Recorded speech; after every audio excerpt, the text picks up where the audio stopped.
Hare Krishna. Today we will start chapter 9, A Resident of Vrindavan. I was sitting alone in Vrindavan writing. My godbrother insisted to me, Bhaktivedanta Prabhu, you must do it. Without accepting the renounced order of life, nobody can become a preacher. So he insisted. Not he insisted, practically, my spiritual master insisted. He wanted me to become a preacher, so he forced me through this godbrother. You accept. So unwillingly, I accepted. Srila Prabhupada. The passenger cars behind the locomotive moved forward almost silently. Thumping at a slow rhythm over the tracks, the train pulled out of the station, past freight yards, a neighborhood of rundown tenements, the old Delhi fort, the garbage dump at Nizamuddin with its hundreds of crows and vultures flying overhead, and then past a marble-domed red sandstone mosque. Seated in a third-class compartment, his luggage stored beneath his seat, Abhay could see factory workers walking near the tracks, carrying their lunches in metal tiffins, and then the factory surrounded by huts of mud and straw. He passed the thatched roofs, tarpaulin tents, the cow dung fires that smoked in the morning air, the tall stacks of the Indraprastha electrical powerhouse spewed out a different smoke, and sooty black clouds poured back from the locomotive. He saw red and violet wildflowers blooming from bramble bushes at trackside, and beyond he saw the road to Mathura with its border of fruitless kikar trees. It was the morning train to Agra, and there were few passengers. Abhay would be riding as far as Mathura and then travelling by Tanga to Vrindavan. He had ridden widely the Indian Railway, especially in the 1920s, 30s and 40s, when he had travelled on business in Bengal, Punjab, Uttar Pradesh, Maharashtra and Andhra Pradesh. He had been to Vrindavan several times. In his childhood reveries over the train timetables, it had been the first place he had thought of visiting. His first visit in 1925 had been but a brief pilgrimage while he had been in nearby Agra on business. Then in 1932, Srila Bhakti Siddhanta Saraswati had been in Vrindavan on parikrama. That had been a memorable visit. Abhay had heard him speak at Kosi, and Srila Bhakti Siddhanta had marked him. He likes to hear. And then at Radha Kund, 3 years later, he had been with his spiritual master again. But he had never gone like this to live there. Dressed in a simple white dhoti, his hand in his bead bag, fingering his japa beads, he looked out the window quietly chanting the holy name. The train passed through the dense thickets of Faridabad and into the agricultural fields with their interspersed patches of wheat, dal and sugarcane beginning at trackside and stretching for half a mile to the dry, uncultivated land that continued as far as the eye could see. The train sped faster. Rural villages drifted past the window. An hour out of Delhi, the land was mostly flat and open, dotted with small villages. Occasionally he would glimpse a striking old temple, but mostly it was the land, now barren, with a few palm trees, now cultivated with irrigated fields, under the expanse of the blue sky and blazing sun. For a long time, Abhay had wanted to take shelter in Vrindavan, and now there was no obstacle. His purpose remained the same. He would write back to Godhead and deliver it to the printer in Delhi fortnightly. As long as he could afford to travel, he would return to Delhi to distribute back to Godhead, but he would live in the shelter of Vrindavan. He had in mind the room at the Vansi Gopalji temple near Keshi Ghat, a rooftop room that commanded a view of almost all of Vrindavan. And since his 1953 visit from Jhansi, he had kept in touch with the temple manager. In moving to Vrindavan, Abhay was following his predecessor spiritual masters. Srila Bhakti Siddhanta Saraswati and Bhakti Vinod Thakur had their house at Radhakund and had preached in Vrindavan. Gaura Kishore Das Babaji, Jagannath Das Babaji, Vishwanath Chakravarti and Narottam Das Thakur had lived either in Vrindavan or in Navadvip near the birthplace of Lord Chaitanya. Lord Chaitanya and his immediate followers had an especially intimate relationship with Vrindavan. Lord Chaitanya had commissioned Rupa Goswami and Sanatan Goswami to uncover the places of Krishna's pastimes in Vrindavan that over the centuries had become lost. Rupa and Sanatan had left their prestigious government posts and gone to live in Vrindavan. Dressed in simple loin clothes, they had lived without fixed residence, staying each night under a different tree. They and Jiva Goswami, Raghunath Das Goswami, Raghunath Bhatt Goswami, and Gopal Bhatt Goswami, known and worshipped as the six Goswamis of Vrindavan, had compiled a voluminous literature on Krishna Bhakti. They had inspired wealthy Vaishnava patrons to erect Vrindavan's great temples, Govindaji, Madan Mohan, Radha Damodar, Radharaman. At Radha Kund, shortly after Lord Chaitanya's departure from the world, Raghunath Das Goswami had chanted 100,000 names of Krishna and discoursed for several hours daily on the pastimes of Lord Chaitanya. There also, Krishnadas Kaviraj had compiled the Chaitanya Charitamrit, describing the life and teachings of Lord Chaitanya. Even those Gaudiya Vaishnavas who did not live in Vrindavan kept Vrindavan always in their hearts and proclaimed its glories. The Chaitanya Charitamrit describes the great ecstasy Lord Chaitanya felt while travelling from Puri to Vrindavan. Shri Chaitanya Mahaprabhu's mind was absorbed in ecstatic love at Jagannath Puri, but when he passed along the road on the way to Vrindavan, that love increased 100 times. The Lord's ecstatic love increased 1,000 times when he visited Mathura, but it increased 100,000 times when he wandered in the forests of Vrindavan. When Shri Chaitanya Mahaprabhu was elsewhere, the very name of Vrindavan was sufficient to increase his ecstatic love. Now, when he was actually travelling in the Vrindavan forest, his mind was absorbed in great ecstatic love day and night. He ate and bathed simply out of habit. Vrindavan is the earthly manifestation of Lord Krishna's eternal spiritual abode, which the Lord himself describes in Bhagavad Gita. There is another nature which is eternal and is transcendental to manifested and unmanifested matter. It is never annihilated. It is the supreme destination. When one goes there, he never comes back. That is my supreme abode, Krishna's activity of eternity, bliss and knowledge, and his abode, Golok Vrindavan, are described in many Vedic literatures.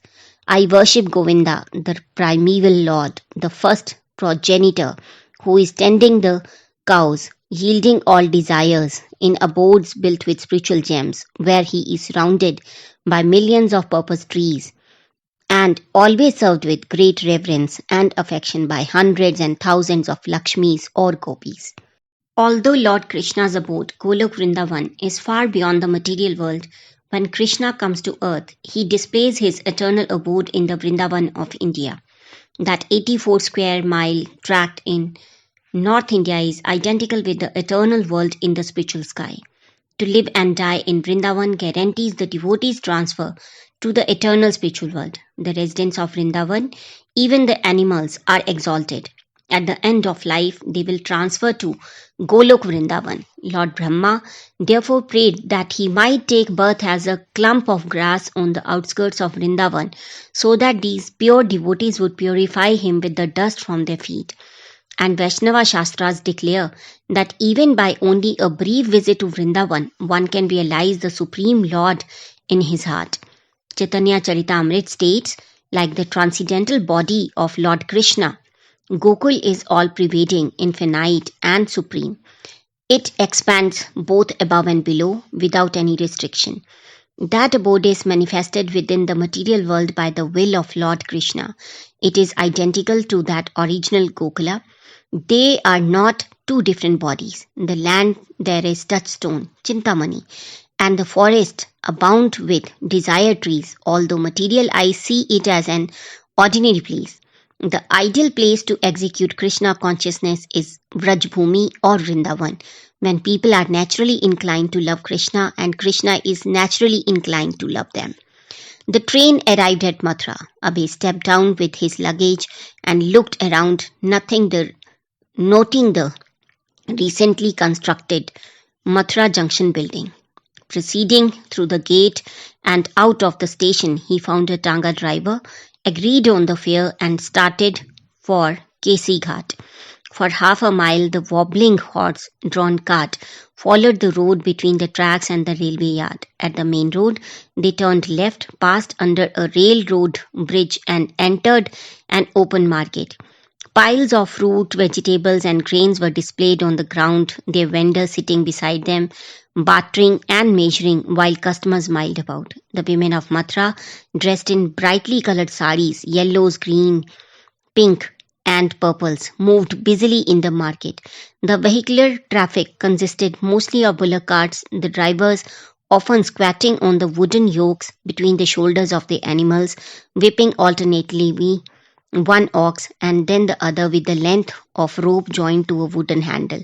Although this was the most populated area and the trip to Vrindavan compared to Delhi, it seemed simple and rural. The sun was high, but the Tanga's top provided a partial shelter and the summer's heat had passed. Beyond the bazaar, the road curved to the right, and Abhay saw the nearby white domes of the massive sandstone mosque marking Krishna Janmasthan, the birthplace of Lord Krishna.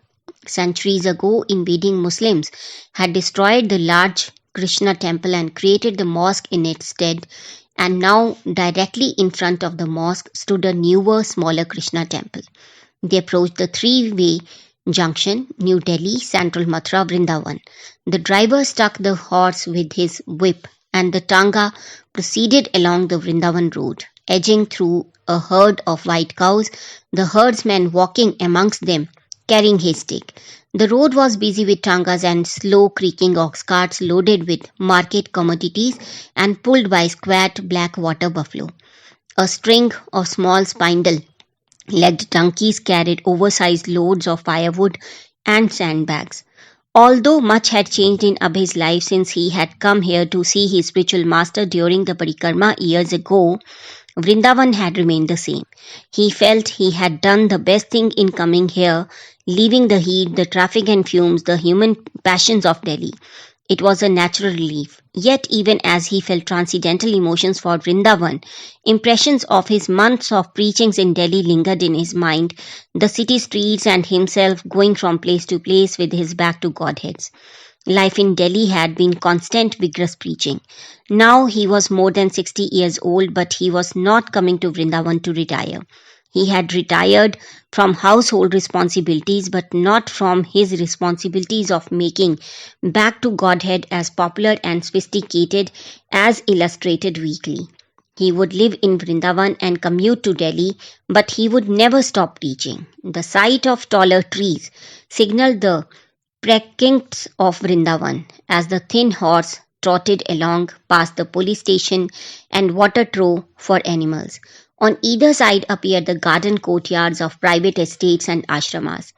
Fragile white malati flowers, golden marigolds, frangipani trees, red hibiscus trees of sorrow, and many other flowers and trees, some known only in Vrindavan, bloomed forth in the brilliant sunlight. The Radha Govind Temple loomed fortress-like on his left, and opposite, in the distance, the high-rising tower of Ranganath Temple.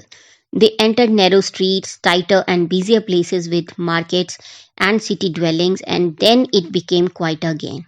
At the end of a narrow street by the Yamuna river near the Kesi bathing ghat stood the small and beautifully ornate entrance of the Vamsi Gopalji temple, a narrow three-storied building with 3 domes and many decorated arcs. After stepping over the curbside drain and walking up 3 marble steps, Abhay entered the front door, the driver following him carrying the luggage. Once inside, Abhay removed his shoes and entered the courtyard, which was open to the sky through a metal grate, on which a few birds sat 2 floors above. A column of sunlight lit one side of the courtyard, where a potted tulsi sat atop a pillar. The temple seemed cool and quiet. Adjacent to the courtyard was the deity room, its doors locked shut.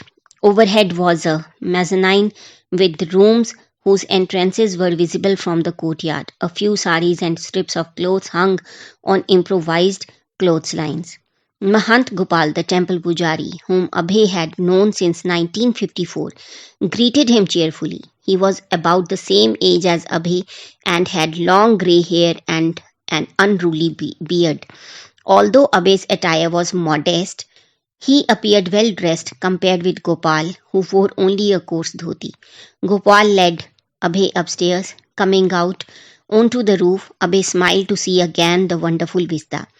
Barely 100 yards away, he could see the Yamuna, not only the immediate patch of water flowing before him, but to his left and right, a broad curving sheet of river shimmering in the afternoon sun. There were sand, deltas, herds of cows, and buffalo grazing.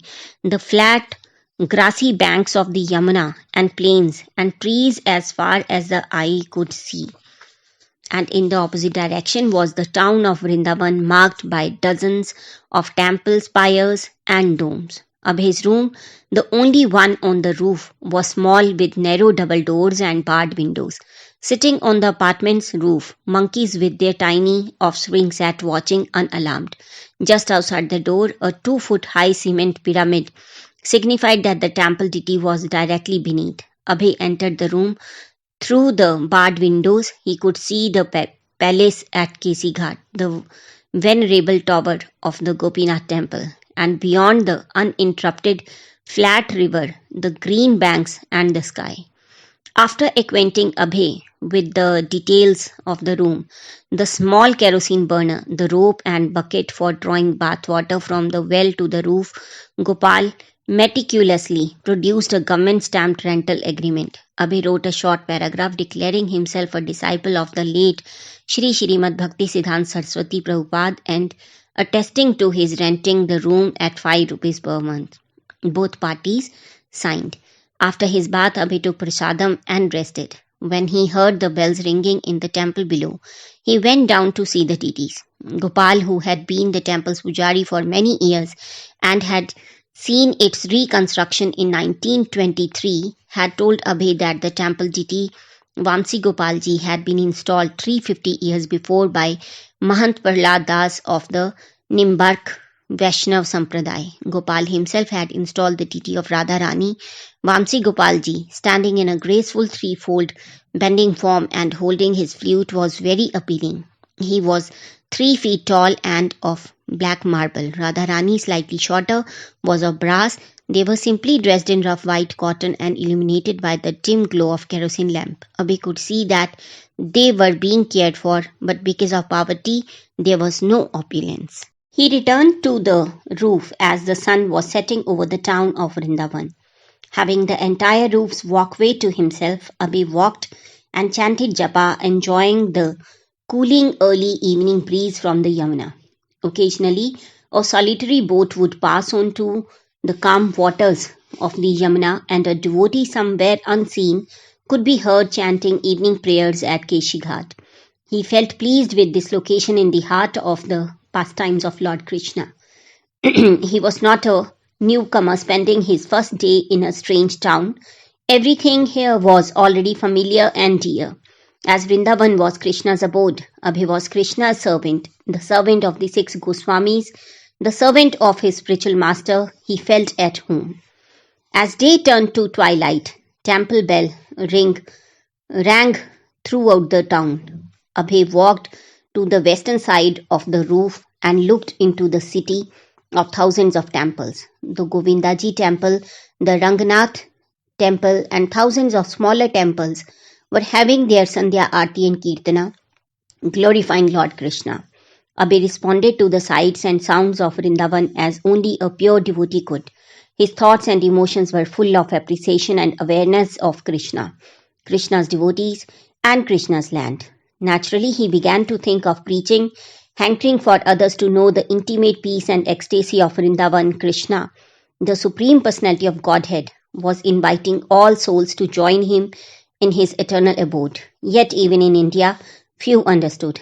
And outside India, people knew nothing of Vrindavan or of the Yamuna or of what it means to be free of material desires. Why shouldn't people all around the world have this? This was the abode of peace, yet no one knew anything of it, nor were people interested. But this is what they were actually hankering for. Abhay thought of back to Godhead and how, by Krishna's grace, he might expand his preaching beyond India to the whole world. His god brothers, it would have been better if they had all worked together in the Gaudiya Math, but many of them were at least keeping the regulative principles. None of them, however, seemed to be doing much beyond maintaining a temple here and an ashram there, worshipping a deity, eating and sleeping. But there was so much more to do, more to be done in broadcasting the glories of Vrindavan. Abhay chanted and thought of Krishna. Gradually, he turned to his task of producing the October issue of Back to Godhead, due to be printed shortly in Delhi. He had a deadline to keep. The next morning, before sunrise, the residents of Vrindavan were austere, bathing in the Yamuna, performing puja to their deities, reciting mantras. But Abhay was awake even before most, writing in stillness beneath the light in his rooftop room. As he wrote diligently in English, scriptural references appeared and took their place within convincing arguments. For hours he wrote, page after page in an exercise book, until gradually the chirping of awakening birds signaled the end of the dark night's stillness. Soon the sun would rise. Keeping to his regular schedule, he put aside his writing and began chanting japa, staying in his room, uttering the Hare Krishna mantra in a soft, deep voice.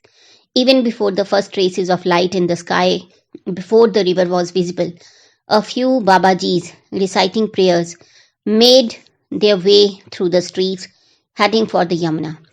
By 4 a.m., gongs and temple bell throughout the city heralded the Mangala Aarti of the deity. Abhay continued chanting alone for another hour. Then he prepared to bathe, lowering the bucket on its long rope and hauling water up to the rooftop. It was light when he went out, his bead bag around his neck, a few copies of Back to Godhead in his hand. Turning right at the temple door, he walked the tight, crooked lane past alleys, dirt paths, and cross lanes, which interlaced in a winding network. There were no shops in the area, only silent buildings, many of them hundreds of years old. The neighborhood was serene. Behind closed shutters, someone played on wooden clackers and sang Hare Krishna softly. At a crossroads where dark women filled brass water pots from a well, Abhay turned left onto a street lined with small open porches. On either side he saw ornate temple architecture, one entrance marked by 2 stone lions, another by a carved elephant with teeth like a tiger's. A brick and mortar wall was crumbling with age. Soon Abhay arrived at the Radharaman Temple, established almost 500 years before by Prabhupada Goswami, one of Lord Chaitanya's chief followers. Here residents of Vrindavan were coming and going according to their vows, following a strict schedule that allowed not a moment's delay, making their daily visit to various temples. Abhay entered and stood amidst a group of worshippers, viewing the deity of Krishna, Radharaman, the deity wearing a fresh garland of flowers. His enchanting black form, adorned with bright silks and jewels, appeared very opulent. Knowing the priest of Radharaman to be respected, learned Sanskrit, some of whom also read English, Abhay had brought with him a few copies of Back to Godhead. He met Vishwambhar Goswami, a young priest in his 30s who, after the death of his father, had left his law practice and taken over some of the temple management. The temple was run under a caste Goswami system, and thus for 500 years, Vishwambhara's ancestors had handed down charge of the temple.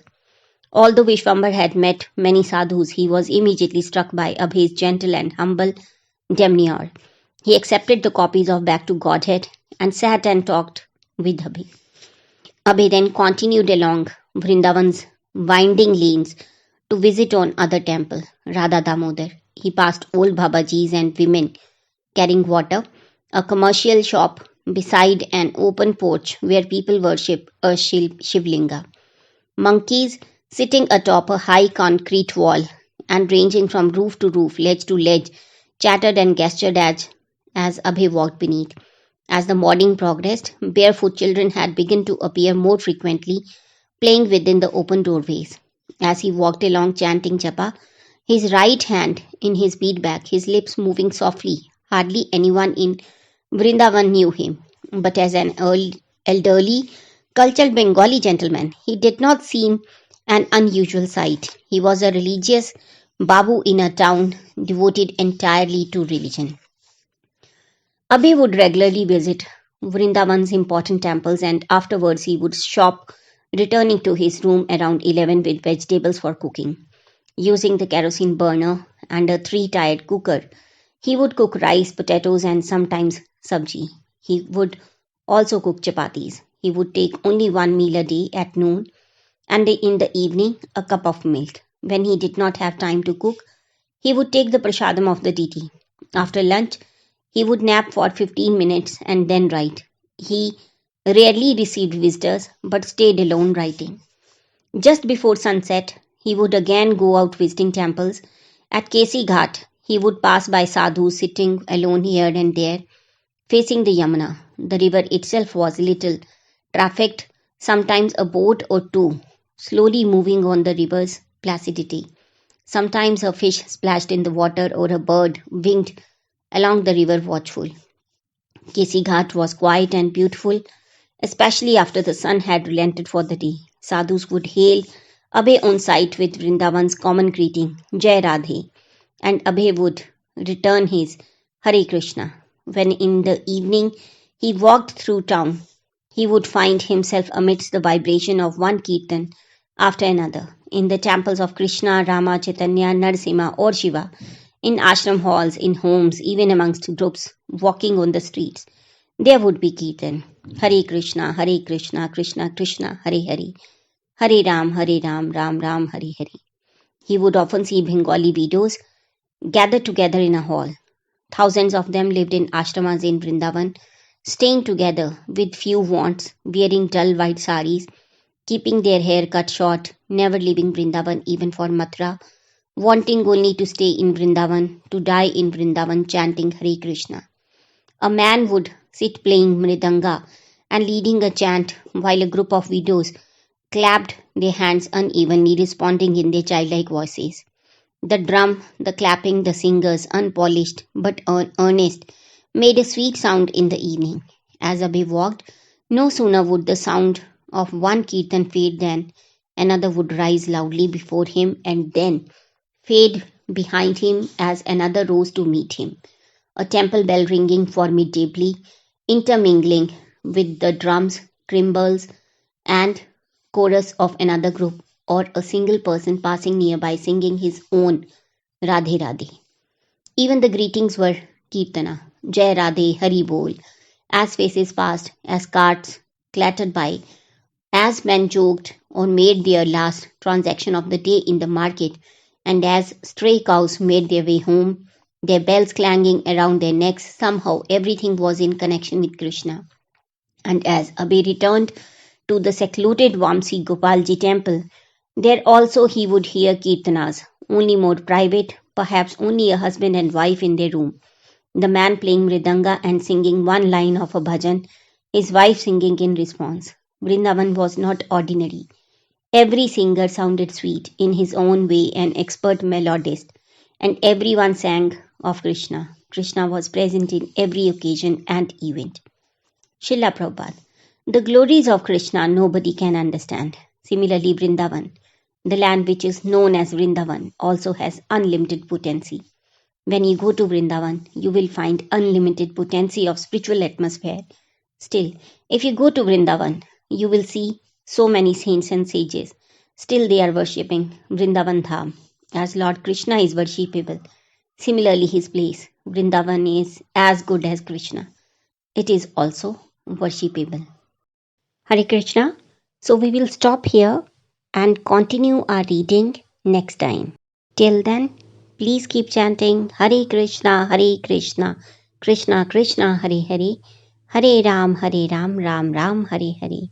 All glories to Srila Prabhupada.